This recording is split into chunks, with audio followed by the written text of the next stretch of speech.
yuqimuna salata wa mimma razaqnahum yunfiqun. Orang-orang yang bertakwa itu adalah orang yang memperbaiki salatnya, memperbaiki hubungannya dengan Allah, dan yang kedua adalah memperbaiki hubungannya kepada sesama manusia. Sejahat apapun orang kepada kita, terus mengingatkan kita.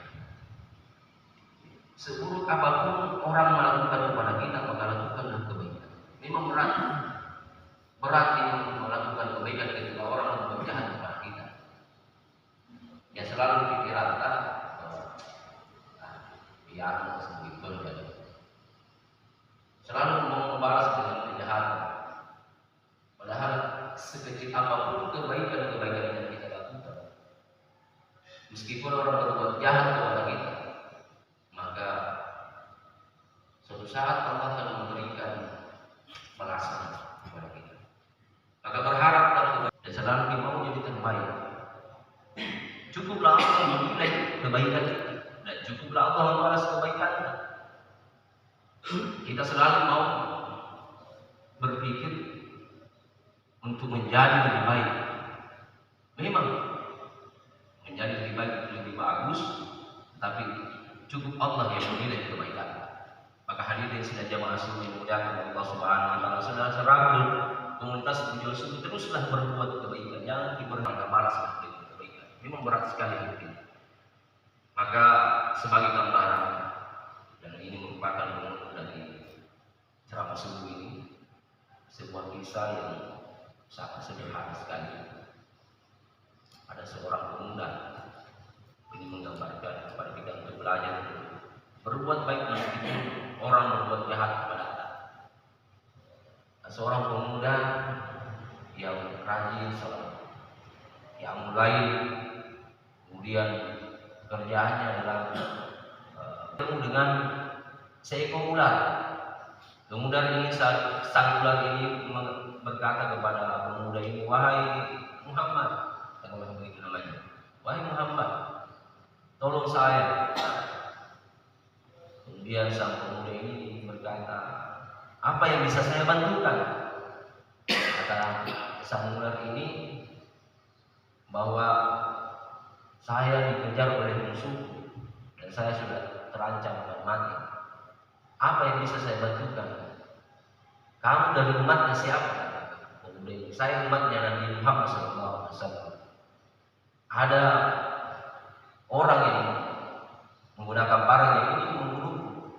Maka sang pemuda itu mengatakan kepada sang ular bahwa masuk ke dalam selendangmu. Tetapi apa kata sang ular? Bahwa tidak bisa. Saya akan ditemukan oleh orang yang musuhku itu. Kalau berkenan, saya ingin meminta kamu membuka mulutmu dan saya mau masuk ke dalam mulut. Sang pemuda ini pun bilang, tidak mungkin. Pasti kamu akan membunuh. Kata sang ular, tidak mungkin. Demi Allah saya tidak akan membunuh. Biarkan saya masuk ke dalam mulut.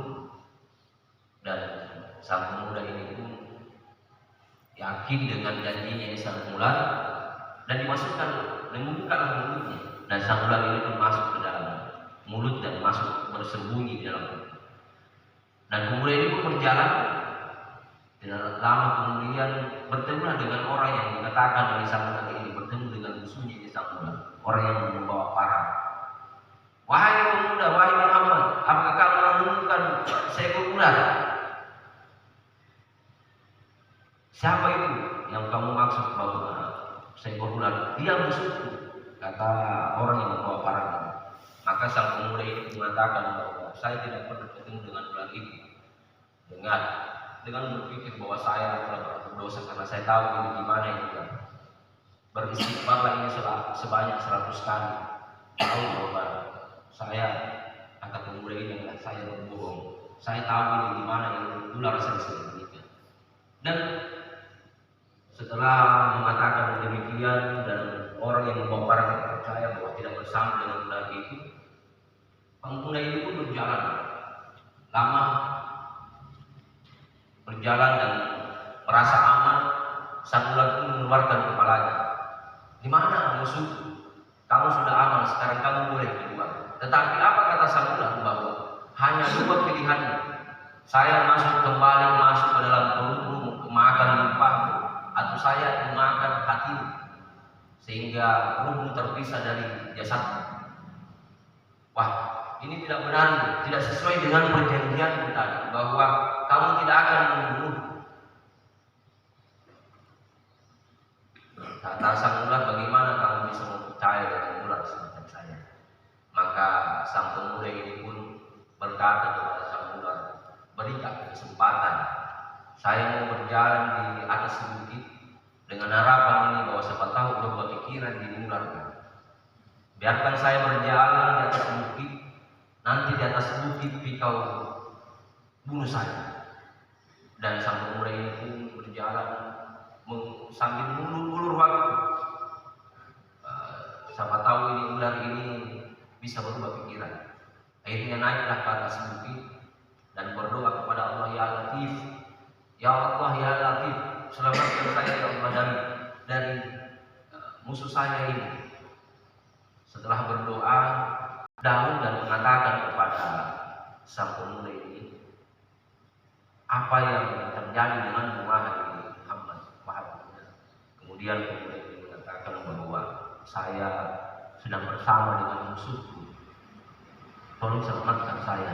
Musuhku itu berada dalam perut. Apa kata malaikat? Bahwa ini ada daun semacam daun zaitun.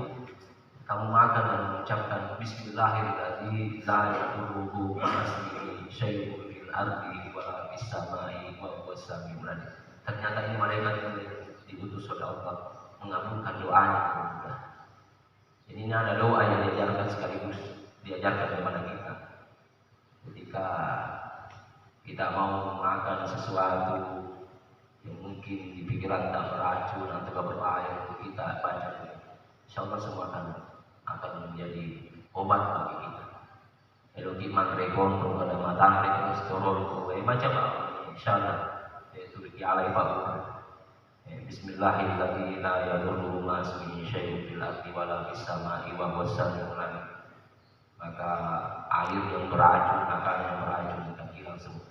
Mungkin pernah disampaikan oleh orang tua kita, guru kita, Ustaz almarhum Ustaz Bakri di tempat ini. Saya hanya mengingatkan bahwa inilah doa yang diajarkan oleh Rasulullah ketika mungkin makan, mungkin juga berkendaraan, apalagi saat kondisi saat ini, jangan begitu padat sekarang. Ya, sedang kalau pakai langsung gigi mau naik ke motor, dan mengingat baca doa minimal bismillah, apalagi yang kita bacakan doa seperti ini, maka tidak ada kebahagiaan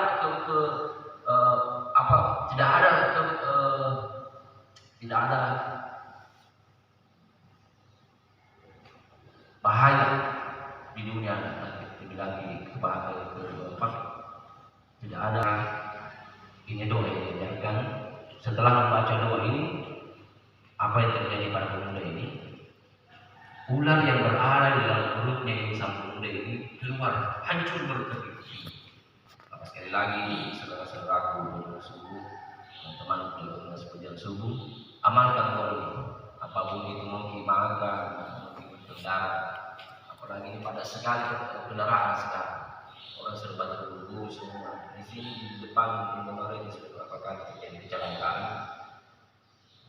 Kalau kita bekali diri kita awali dengan kita baca doa. Kalau pun terjadi kecelakaan, Allah akan menyelamatkan. Insyaallah.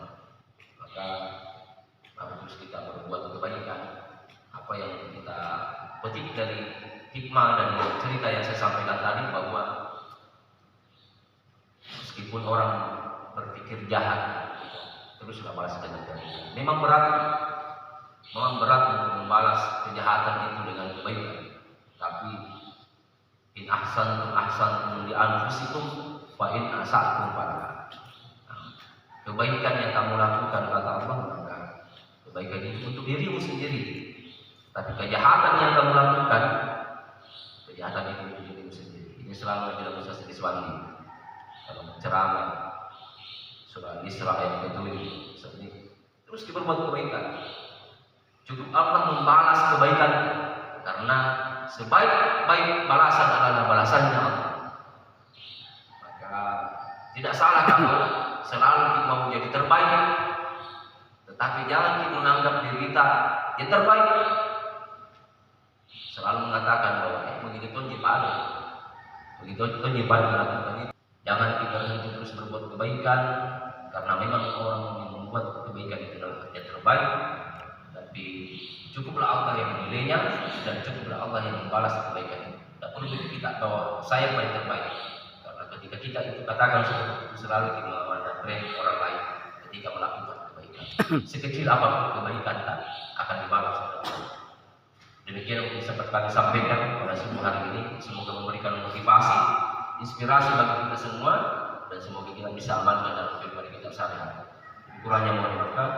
Allahumma a'ti wa Assalamualaikum warahmatullahi wabarakatuh.